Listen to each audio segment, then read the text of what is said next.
Hello, class. Now we're starting our studies on the digestive system and chapter 22.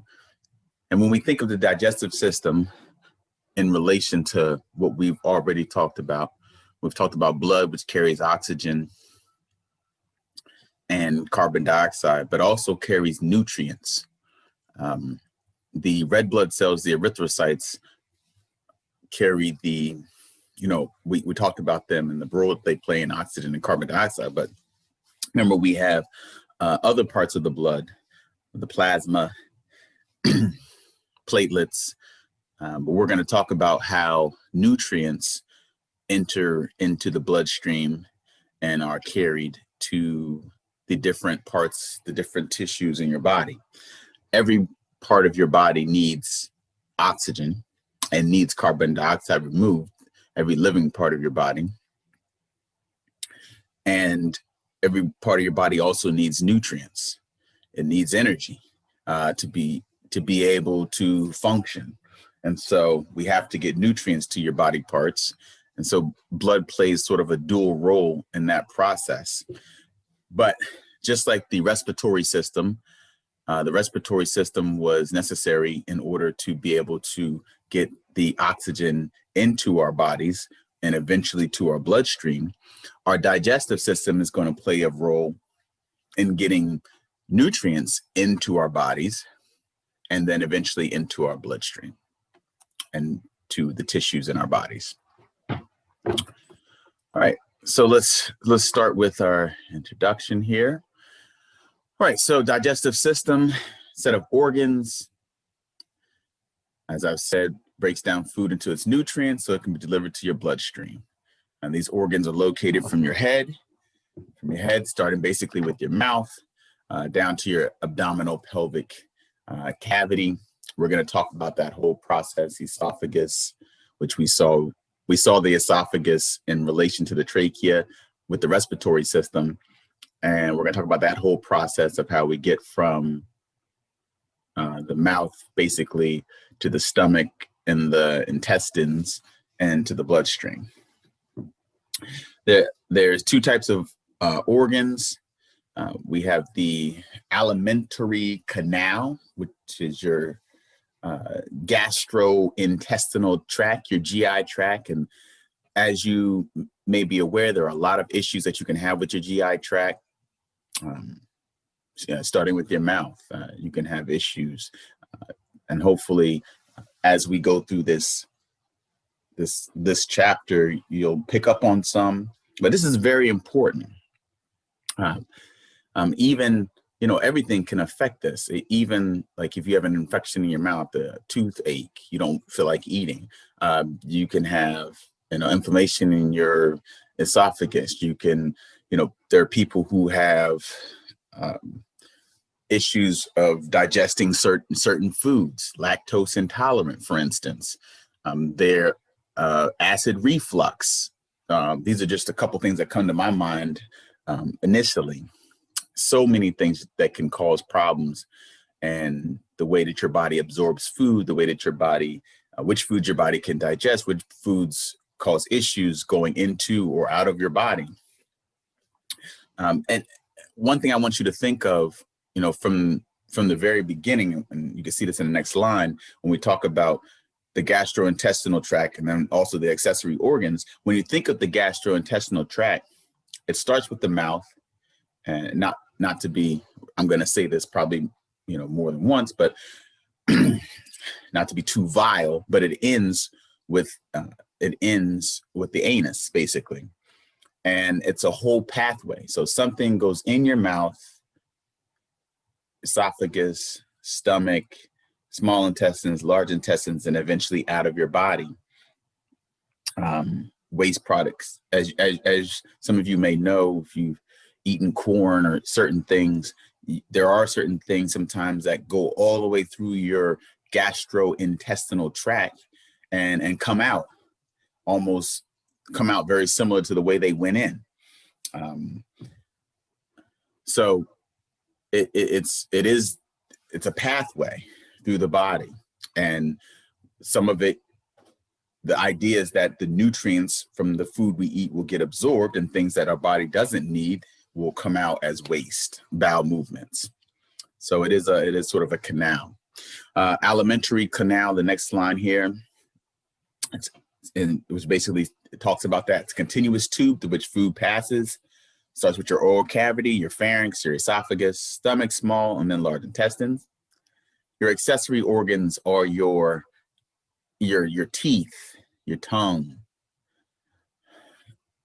salivary glands, liver, gallbladder, pancreas. These all play a role. Obviously, starting with the teeth, grind up the food, your tongue moves it around, salivary glands start the breakdown process. The liver and the gallbladder and the pancreas are also going to be involved in digestion. We'll see those as we get to that part of the chapter. This is the basic structure, nice little drawing.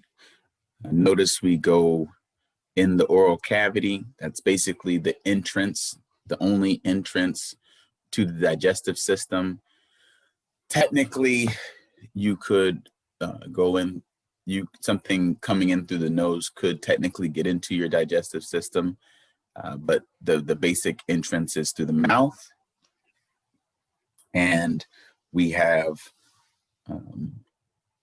the accessory organs that you can see: the liver, the gallbladder, pancreas. Notice how those kind of feed into the initial section of the small intestines. We're going to talk about that. And eventually the large intestines, and eventually out of the end of your body. All right. Basic functions and process. Like I said, the goal of the digestive system to get nutrients from the food that we eat, and so that it can be used by the body. Right?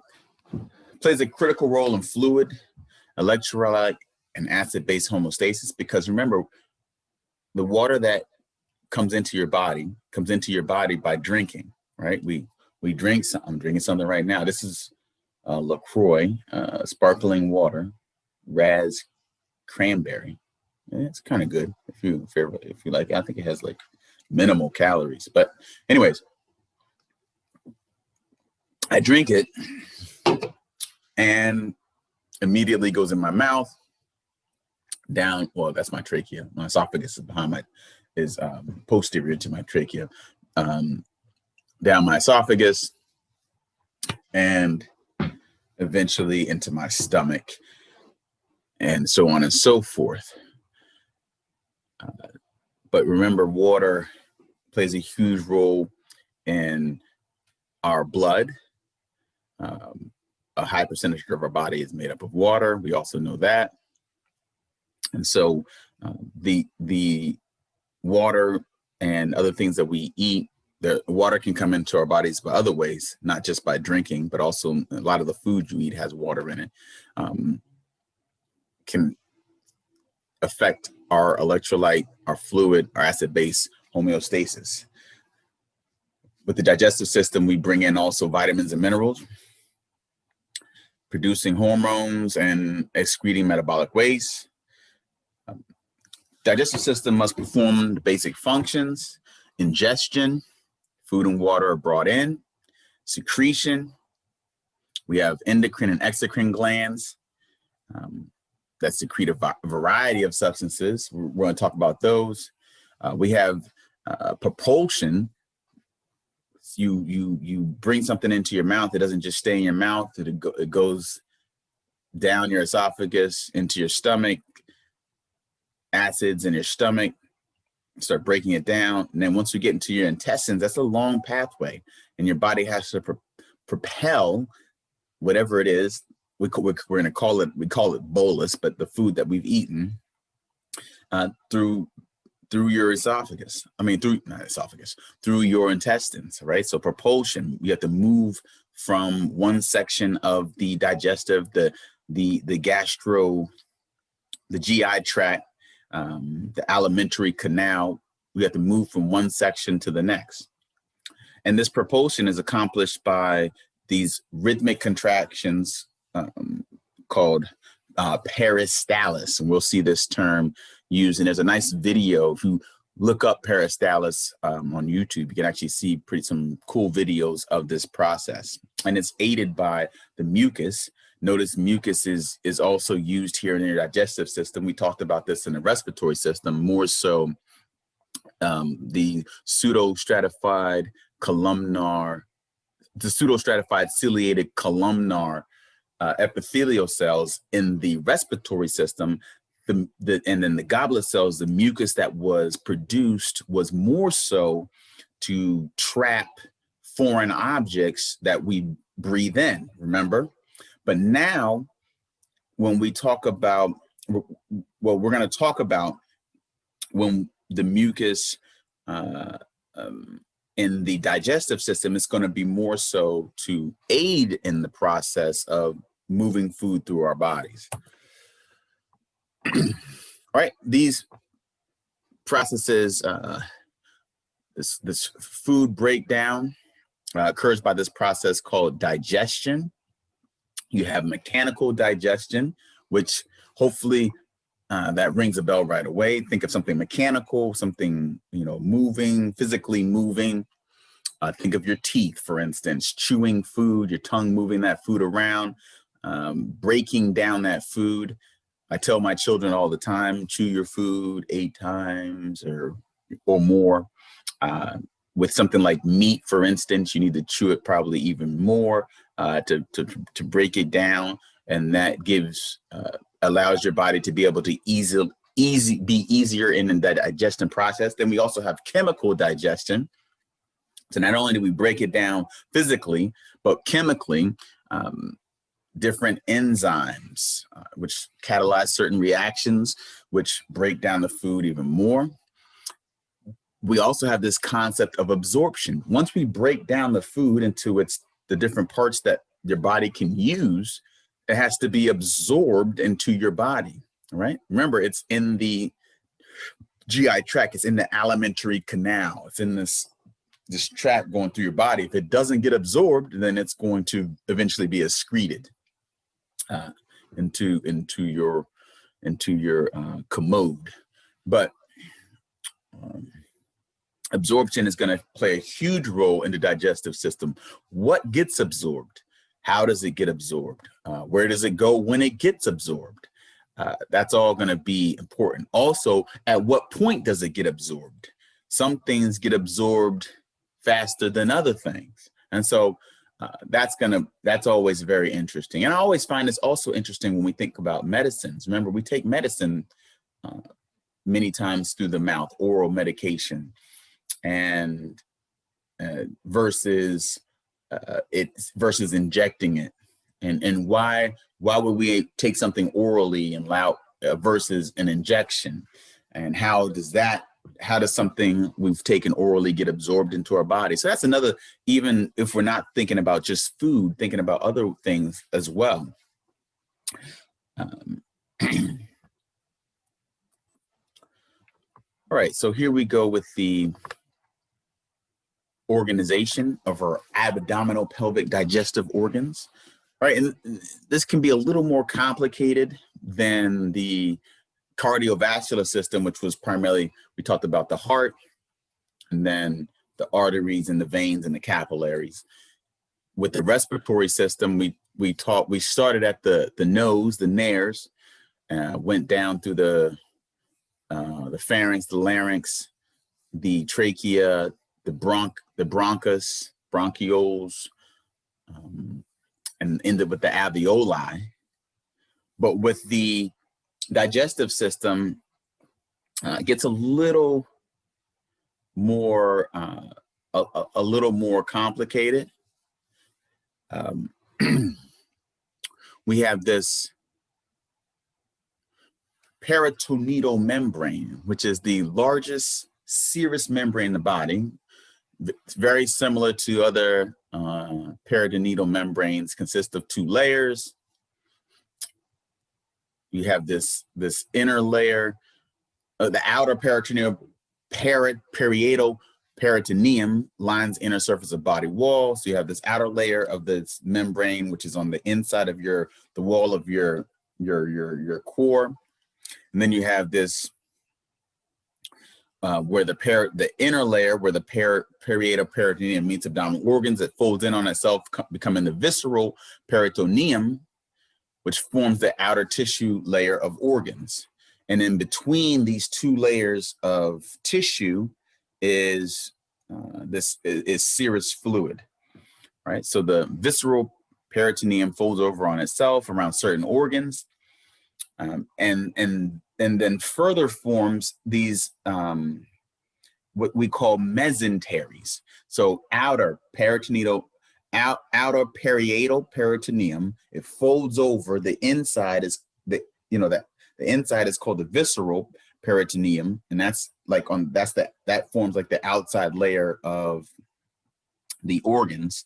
And then you have these foldings of this peritoneal membrane, which help fold and sort of compartmentalize the different sections of and the different organs in your abdominal pelvic digestive, your different organs in your abdomen, but your abdomen, we're specifically looking at the digestive organs. And these mesenteries support and bind organs together, help the small intestines keep its shape and everything fit kind of neatly packaged in the abdominal pelvic region. All right, so you see this and it's kind of this is one of those things. It will be a lot easier to see and to understand, by dissection versus by pictures. But you see this sort of folded over the outer layer, parietal peritoneum, inner layer, visceral peritoneum, sort of folds. In between, you have the peritoneal cavity, which is going to be filled with the serous fluid. And then it has all these folds, and it's sort of, and this is if you look at a sagittal cut, which is cutting you this way, it forms like basically a structure that can house the different organs, the liver, the intestines, and sort of keep them all in place. The mesenteries also house blood vessels, nerves, lymphatic vessels, all that's sort of anchored in place by your mesenteries, which is these folded over serous membranes. And the mesentery is attached to much of large intestines called the mesocolon. Two mesenteries are especially prominent. I don't really test on these two, but just for your information, your greater omentum and lesser omentum, which the greater one has 4 layers, folded visceral peritoneum, and then the smaller extends from the medial surfaces of the stomach to the liver. And you see these here, the greater and the smaller, the mesentery, greater omentum here, mesenteries here. Right. And basically they just help hold everything in place, package everything nice and neatly so things stay. Have you ever wondered, like, if you do like a backflip, why your intestines don't end up in your stomach? I mean, not in your stomach, in your throat, or something like that. Like, why don't my intestines, it's because they're, long tubes. Why don't they unfold and end up in a different part of my body? Well, the mesenteries is what keeps them in place. All right, and this is a dissected look at what it would look like. All right, so it just holds everything in place. Peritonitis is a condition in which will be inflammation of the peritoneum, inflammation of this serous membrane that holds everything in place in your abdominal pelvic cavity.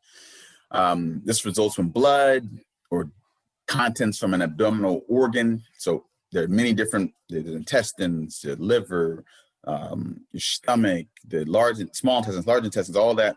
So if one of those organs leaks, you have blood, you have blood vessels that are in that, many blood vessels in this area. It can cause inflammation of that peritoneum, which can cause peritonitis. And the universal symptom would be abdominal pain. You'd have pain somewhere, pain to the touch. You'd feel it when you touched, and this is something that can be treated, but obviously they'd want to find out what is the cause, like what is, if it's an organ, if it's a blood vessel, if it's just some kind of injury. But that's basically what's happening in peritonitis. You have an inflammation of this serous membrane.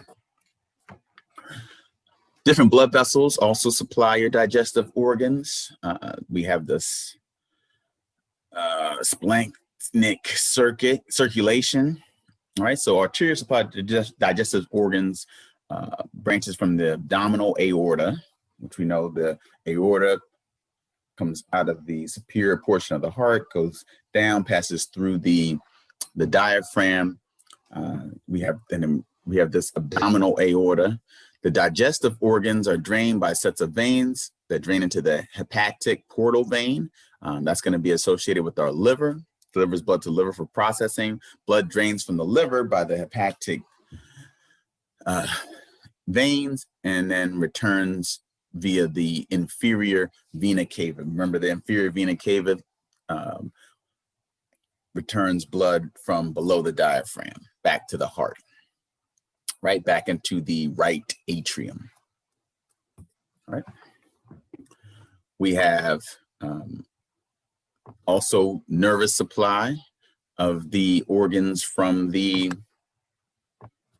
digestive organs. Remember, we need blood for oxygen, removal of carbon dioxide, and for nutrients, but you also need nerves to control, even though most of this is controlled by unconsciously.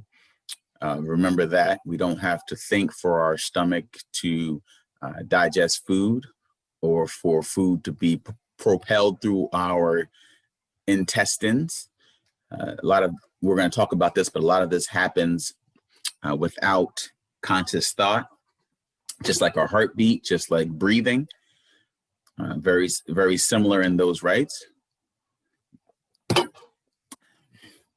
So nerves are the sympathetic and parasympathetic, which is part of your autonomic nervous system,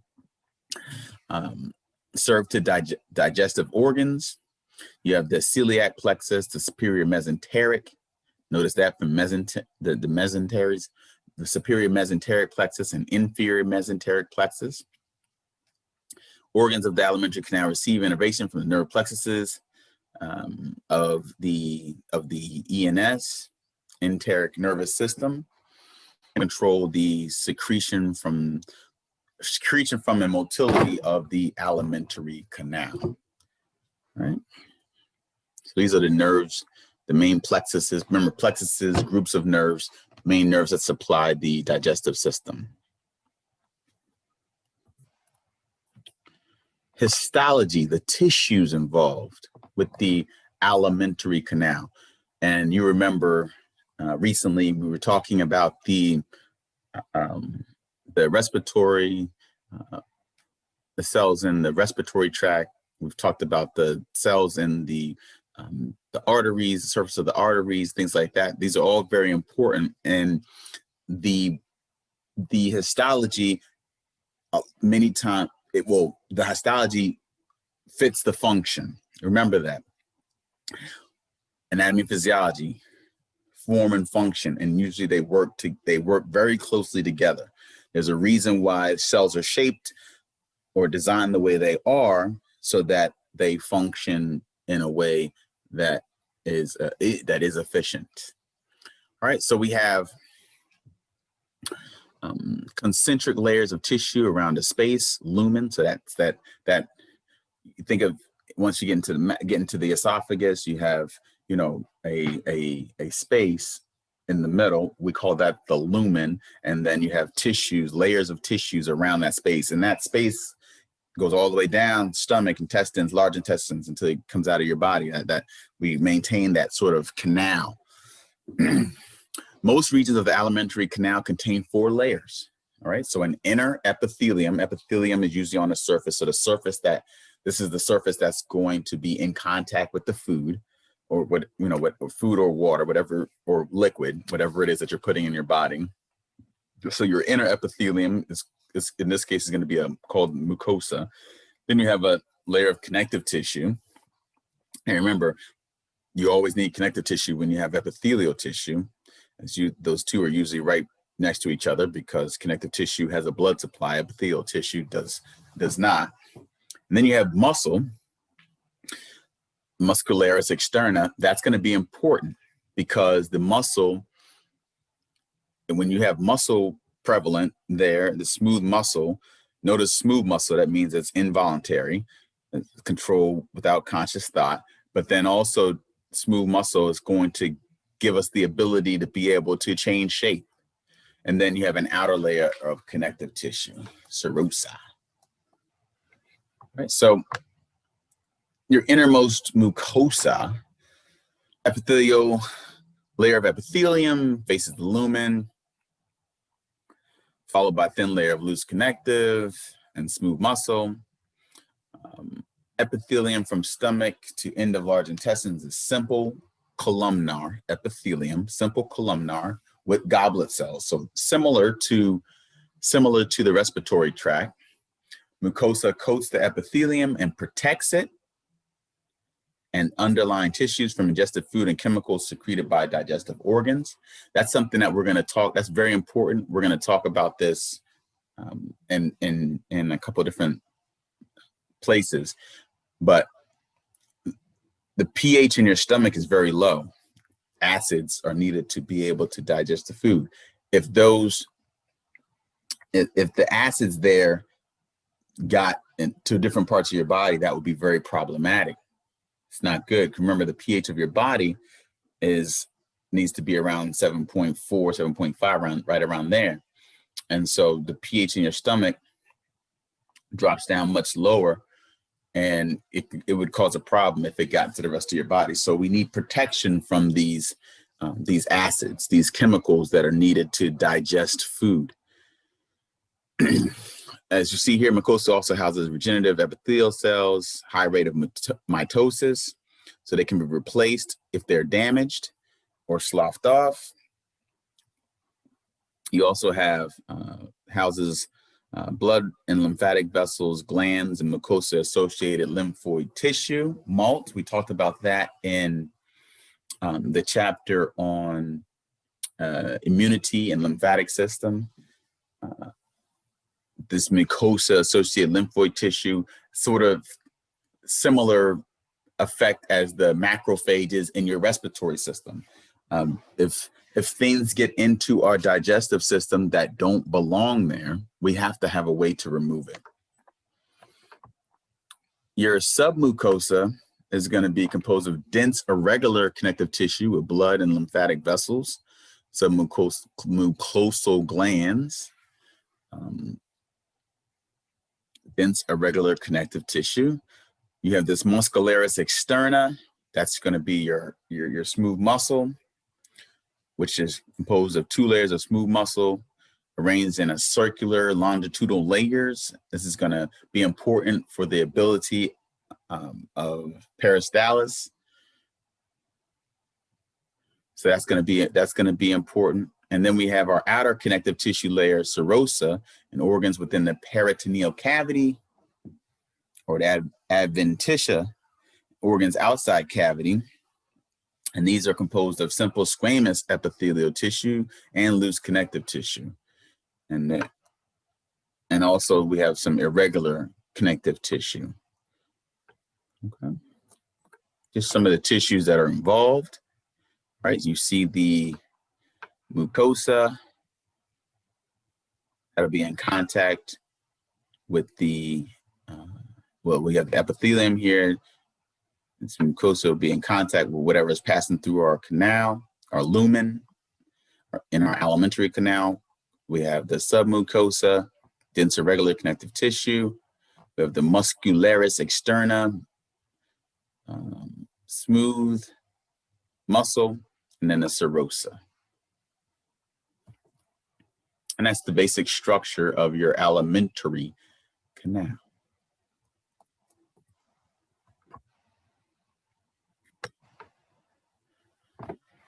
Now, how do the nervous and endocrine system, how are they involved with the movement through the alimentary canal? All right, so we have, first of all, motility is, or movement through the alimentary canal is a key for every region. Nothing can stay stuck in your, well, nothing is supposed to stay stuck in one place for very long in your alimentary canal, right? As far as the food we eat, the water we drink, you chew it up and then it starts moving, right? And it keeps moving, gets absorbed, goes to your body, and you know, before long, 2, 3, 4 hours later, you're eating something else. So nothing can just stay per se.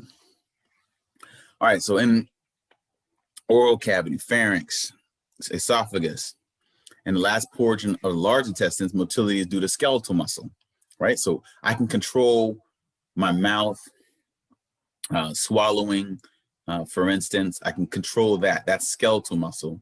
I can control when I go to the bathroom at the end of the last portion of my large intestines. Everything else in between is pretty much smooth muscle, and that means it's pretty much unconscious movement. So motility takes several forms. You have swallowing, churning. Swallowing is first, you know, chewing, swallowing, moving the food initially. Churning, peristalsis, smooth muscle, and then defecation at the end is going to be back to skeletal muscle, so back to conscious effort.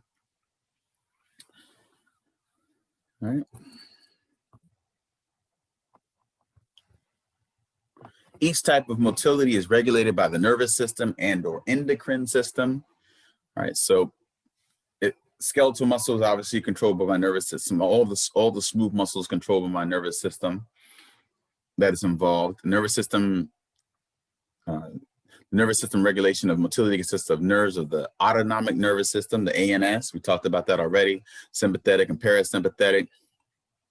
Parasympathetic generally have opposite effects.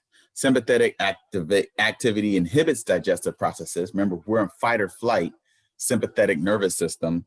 We don't really want to waste energy digesting food. Digesting food is, remember, rest and digest. It's more of a when we're calm, when we're chilling. So the parasympathetic activity stimulates your digestive system. So if I just fall back, lay back on the couch, not just eating something, that's a good time for my body to digest. Now, if I'm running on a treadmill, my body's not really spending a lot of energy digesting food. It's sending blood to my muscles, my skeleton, my biceps, my quads to be able to digest the food. Okay. Motility is regulated by a group of nerves known as the enteric nervous system, which we just mentioned on a previous slide. The ENS, self-contained branch of the autonomic nervous system, which extends from the esophagus to the anus. So esophagus down to the anus, right? The endocrine system also plays a role. Many hormones are actually paracrines produced by digestive organs themselves, stomach and small intestines, all right? Each hormone binds the receptor on or within its target cell and regulates some aspect of its function. So there's we'll talk about some of the hormones involved that work to aid your digestion.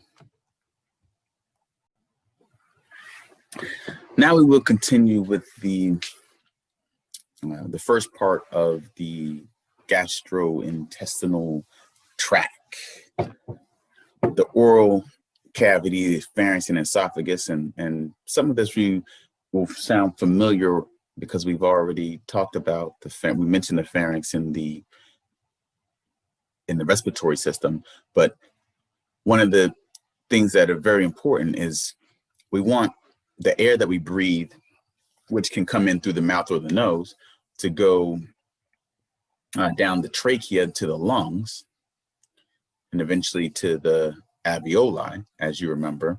But the food that we eat, we wanted to take a slightly different path. So the food that comes in our mouths, we wanted to take a slightly different path. They do share a commonality in the pharynx, but we eventually wanted to get to the esophagus and into the stomach and the small and large intestines and be absorbed into our bloodstream, the nutrients. All right, so your digestive system begins at your oral cavity. The food that you eat comes in through your mouth, right? We don't bring food in typically any other way, even though it can. Obviously, if you have a condition, a medical condition, there are other ways to get food into your body, but that is the preferred way, the general way to get food into your body. And this starts the process of ingestion, secretion, chemical and mechanical digestion, and then propulsion. Oral cavity has your teeth and your tongues and your salivary glands located around the oral cavity. As we chew food, we have this term we're going to see, it's called the bolus. It turns into what we call a bolus. You have the posterior oral cavity, the pharynx and the esophagus, and which eventually leads to your stomach. Okay. The structure of the oral cavity, and this is not going to be super important. You know, we kind of all already have an idea of the oral cavity, but hopefully there'll be a little bit of information here that will be useful. We know the oral cavity, the mouth, your teeth, your tongues. The lateral walls of the oral cavity are formed by your cheeks, and you have muscles that are involved, the buccinator muscles, and it's lined internally inside your mouth by stratified squamous, non-keratinized, that means it's alive, non-keratinized, stratified, multiple layers, squamous, flat, non-keratinized means it's not filled with keratin, that means it's softer and it's alive, epithelium. Your cheeks terminate at your lips. Posterior to the lips and cheeks are your gums, which have stratified squamous, non-keratinized epithelium as well. Okay. You have your palate, which is the superior boundary of the mouth. The top of the mouth, your palate consists of two portions. Anterior 2/3 is your hard palate. If you go back posteriorly, like to where your uvula, towards your uvula, you have your soft palate.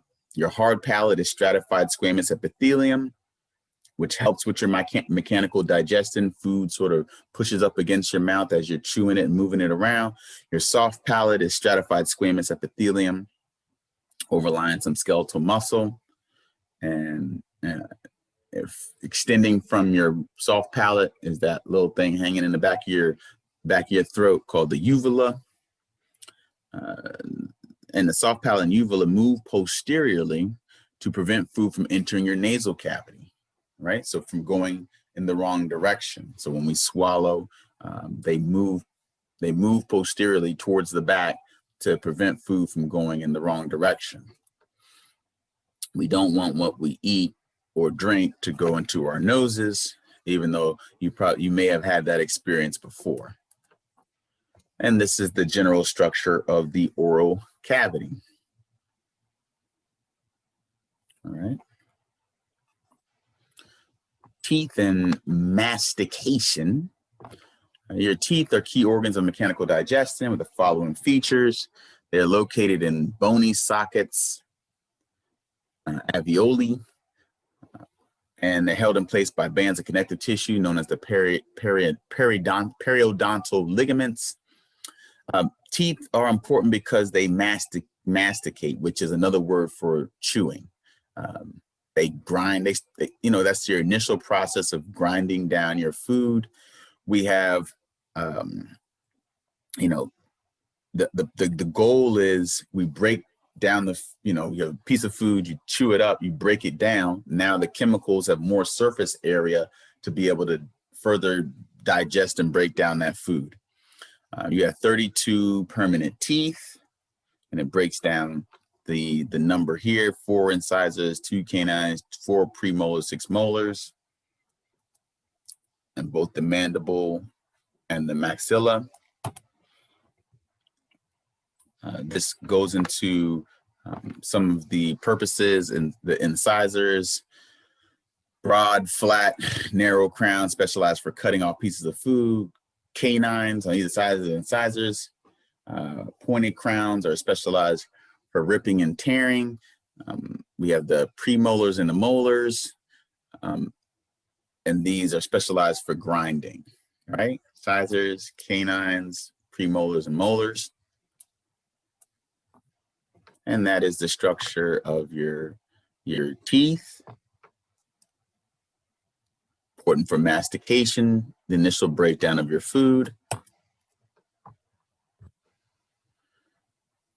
Getting more specific with the teeth, they consist of 2 components. You have the crown, which is the part that you see, and then you have the gum line where the teeth insert into the gum, and then you have the root, which is below the gum line. The crown is hard mineralized substance on the outside called enamel, and it has a pulp in the middle. And what's important to know about this is that you have this hydroxyapatite crystals, which you also find in bone. And this is the hardest substance in the body, right? So your teeth are very strong. They last for a long time, and they're able to effectively do their job of mastication, chewing up your food.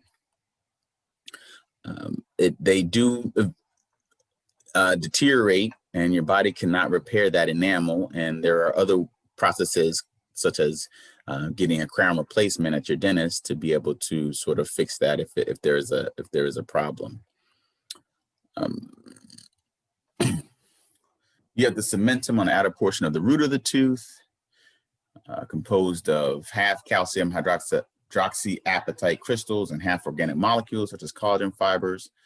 You have an inner layer of mineralized tissue in both the root and the crown called this dentin, composed of 70% calcium hydroxyapatite crystals and has some degree of elasticity, right? So that your teeth don't break. So your teeth are sort of designed hard outside, a little bit more elastic and inside, malleable on the inside, so that they have, so they don't break. They're not like glass to where they're hard and then crack and shatter.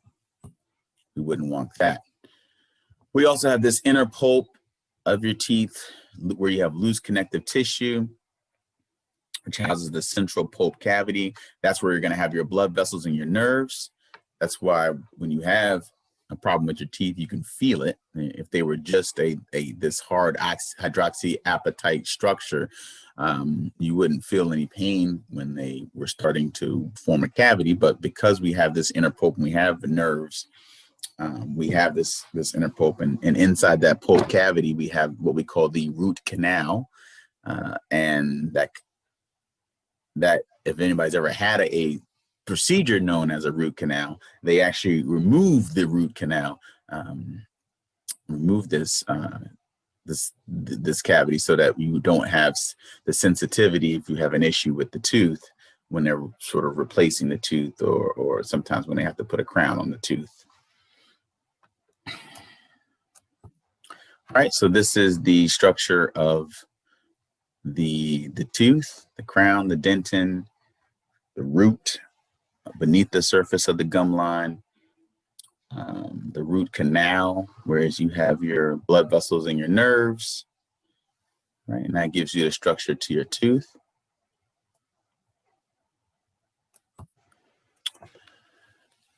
And you can read through this slide. This is just talking about when you do have issues with the tooth,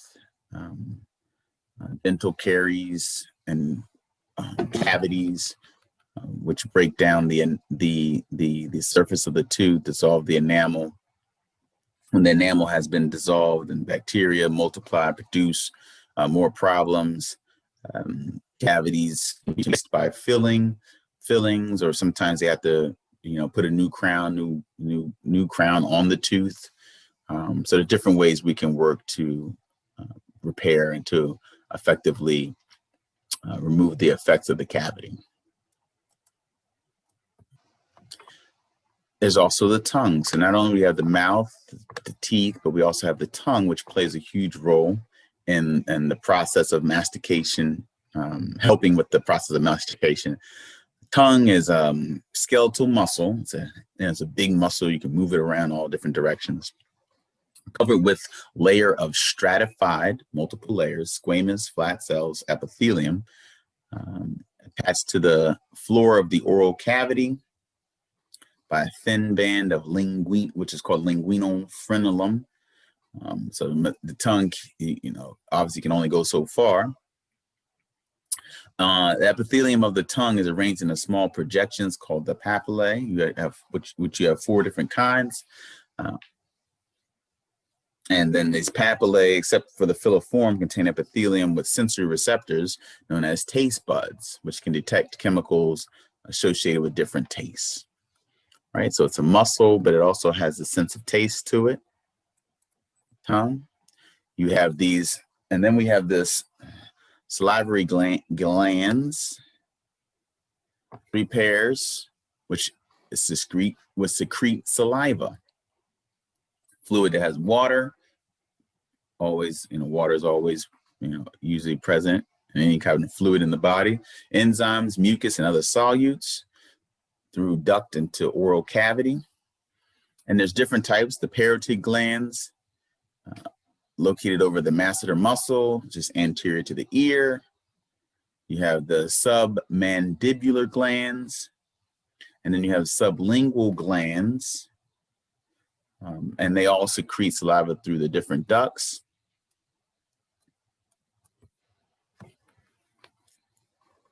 Notice these salivary glands, and they will secrete saliva through these different ducts. Basic secretory cell of the salivary gland is the acinar cell. And there's 2 types. There's a serous cells, secrete water-based fluid with enzymes and other solutes. Secretions are involved in the digestive process. And there's also mucus cells, which secrete mucus, primarily involved in keeping oral mucosa moist, right? Notice how your mouth is continually stays moist, which is very important. So what is saliva? Primarily water, like we said, electrolytes, sodium chloride, potassium ions, variable amounts of mucus, depending on the type of salivary gland. You have this salivary, and we're going to talk about this when we talk about the digestion process, but we have this salivary amylase, first digestive enzyme that ingested food encounters. So once you bring food into your mouth, the first enzyme, and it's going to encounter multiple enzymes, but the first one is this digestive amylase. So salivary amylase, and it starts to catalyze the beginning of carbohydrate digestion. And this is going to be important. We're going to talk about where certain things are digested. So not everything, like you notice, it doesn't mention proteins here. It just mentions with the salivary amylase, we begin carbohydrate digestion, breaking down large polysaccharides. Remember, polysaccharides are made up of monosaccharides into smaller polysaccharides. We have lysozyme, which catalyzes perforation of bacterial plasma membranes. So we want bacteria killing to happen.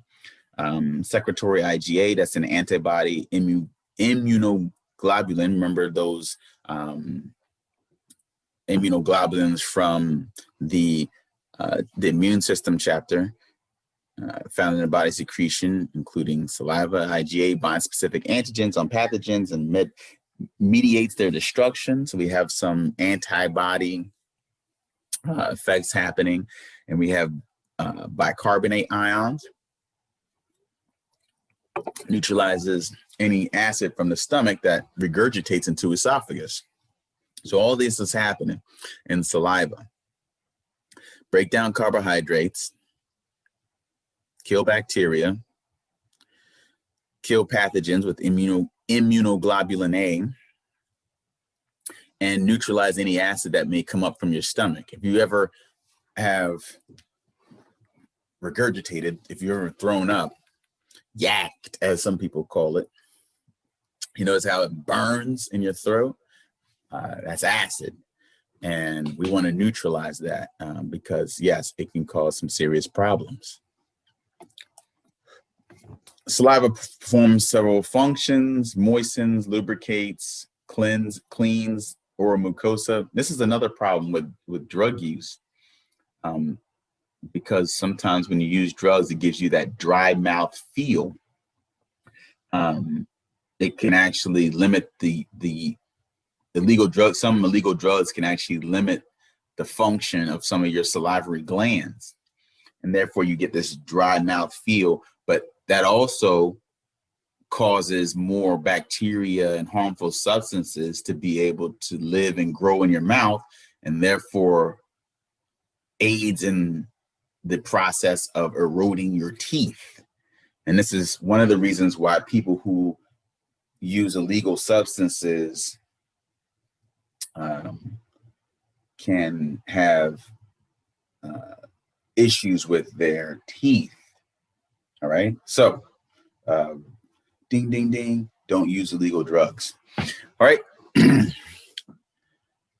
Saliva, like we said, can deter the growth of bacteria, helps with mechanical digestion by moistening the food, chemical digestion by starting to break down the carbohydrates. All right, these are some of the functions of the saliva. Salivation, the process of secretion from 3 pairs of salivary glands, is primarily controlled by your parasympathetic nervous system, right? Makes sense. Rest and digest portion of your autonomic nervous system. And remember, we specifically talked about a little bit earlier about the autonomic nervous system and this and how rest and digest is more, your digestion happens more when you're resting, not when you're on the reacting, running, exercising, flowing, moving fast. But digestion happens when our parasympathetic portion of our nervous system is leading the way.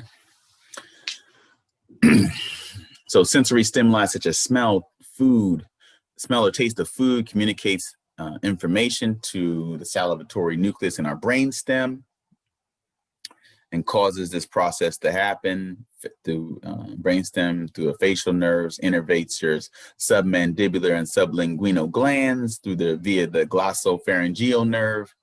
And the neurons from these nerves release acetylcholine into the acinar cells and triggers secretion of your saliva. And the reverse also happens. Your sympathetic nervous system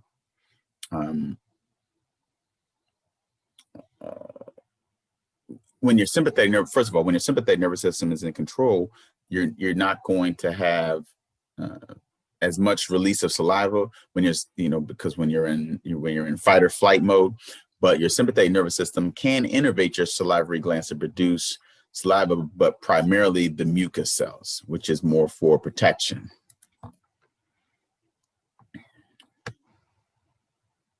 All right, we also have the pharynx, or the throat.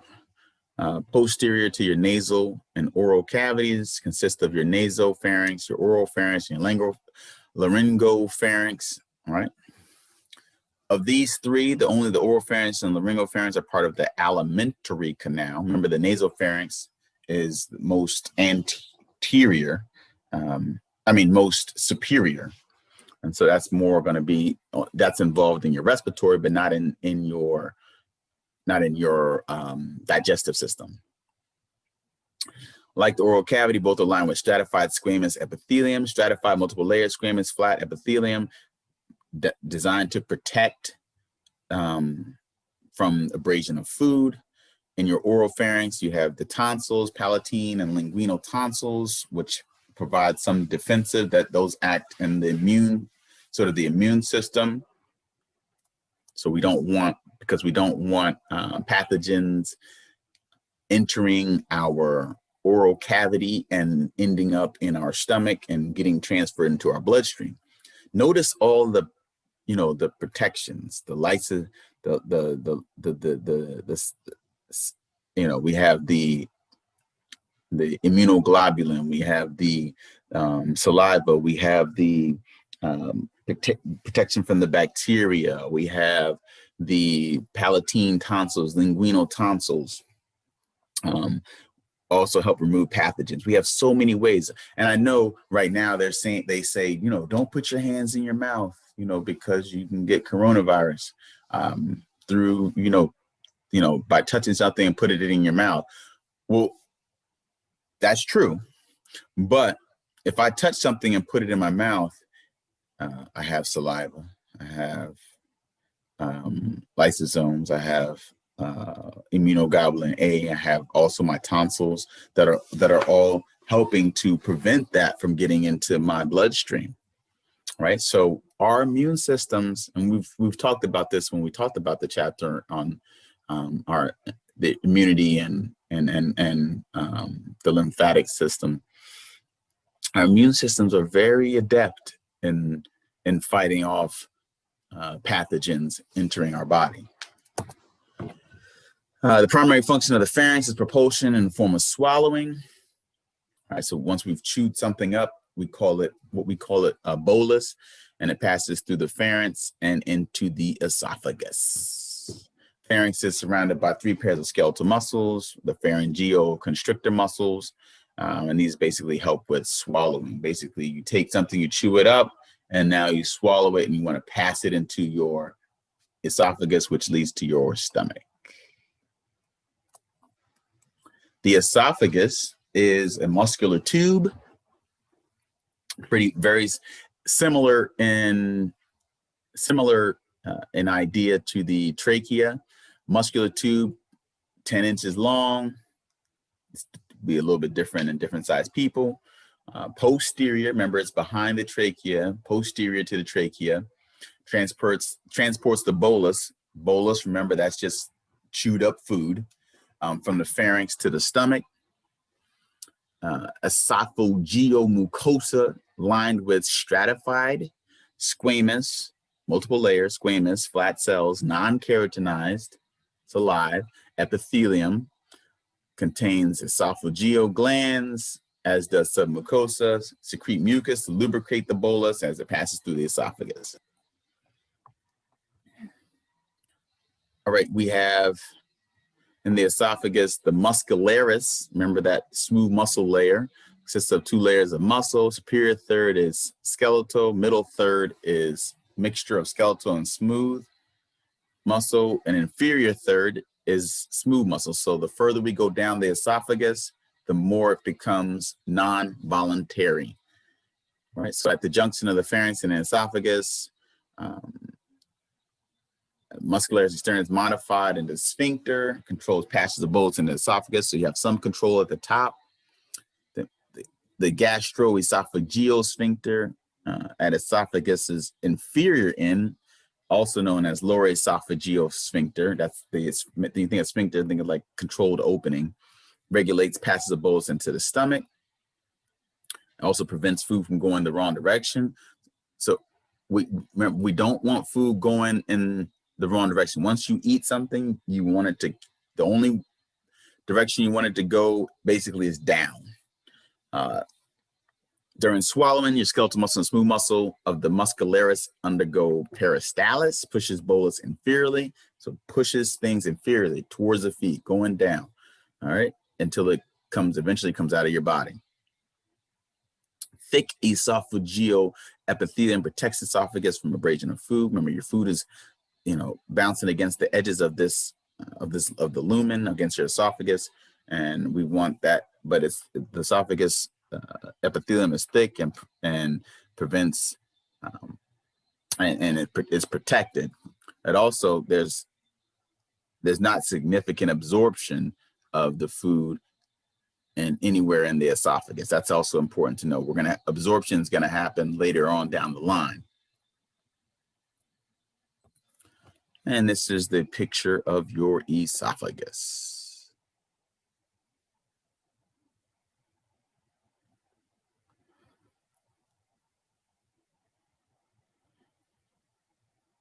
All right. Now, swallowing or deglutition. Swallowing was the word we'll use. Specialized type of propulsion pushes bolus of food from the oral cavity through the pharynx and esophagus to the stomach. All right. So everybody's familiar with this. I mean, this is the biology, the anatomy and physiology term, but the idea is you put something in your mouth, you chew it up, and then you swallow it. And then we want it to eventually end up in our stomach, right? It is actually more complex than you may think.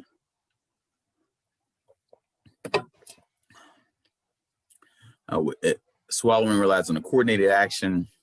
Have a lot of parts that are moving. The teeth and the tongue work together to masticate the food. And you have the soft palate, the pharynx, and esophagus all work together to help this food, go from your mouth eventually to your stomach. You have the voluntary phase. Tongue pushes, this is the part we control. Tongue pushes bolus posteriorly towards the oral pharynx, towards the back of your throat. And then we have the pharyngeal phase, involuntary contraction of skeletal muscle. In your pharyngeal constrictor muscles controlled by swallowing reflex, which is initiated by your medulla oblongata from your brain. All right. So we have a reflex arc, which causes this control of the swallowing, this propulsion of the bolus down and down towards your stomach. We don't want it going up towards our nose. We want it going down towards our stomach. And it's initiated by the medulla oblongata. And then we have the esophageal phase, peristaltic waves. You're sort of squeezing it down, peristaltic waves. Move the bolus down the esophagus to the stomach. The upper epiphyseal sphincter relaxes. The neurons of the enteric nervous system. Remember, that's the nervous system that from the section of the autonomic nervous system. Non-conscious control and involuntary control stimulate the inner circular and outer longitudinal layers of the muscularis externa. That's the smooth muscle layer of your esophagus. Undergoes peristalsis, which is this like massaging effect that sort of just generally pushes the food down. Feels like you're squeezing something through like a tube. Control of swallowing is almost entirely neural. It's controlled by our brain. We have the voluntary phase at first, which is the cerebral cortex. At the beginning, at the superior end. And then as we get more inferior, it's controlled by your medulla oblongata. It's controlled by your enteric nervous system, your ANS. ANS does not directly control any phase of swallowing, but influences the esophageal phase. Parasympathetic division stimulates peristalsis, and sympathetic division inhibits it. All right. And this is swallowing. And like I said, this is one with swallowing. It's something that everybody probably, I'm sure you're all are familiar with, but this is a cool one. If you YouTube it, look up a couple of videos on swallowing, and having these still pictures here is one thing, but there's some pretty cool videos on YouTube that you can look up, and they take you through swallowing. You can actually see it. They have like an X-ray view of a human being swallowing, and it's pretty cool when you see it that way. And you kind of see how the movement happens to where something goes down your esophagus, doesn't go up towards your nasopharynx, doesn't go into your trachea, closed off from your trachea closes off and goes into your esophagus and down to your stomach. So that's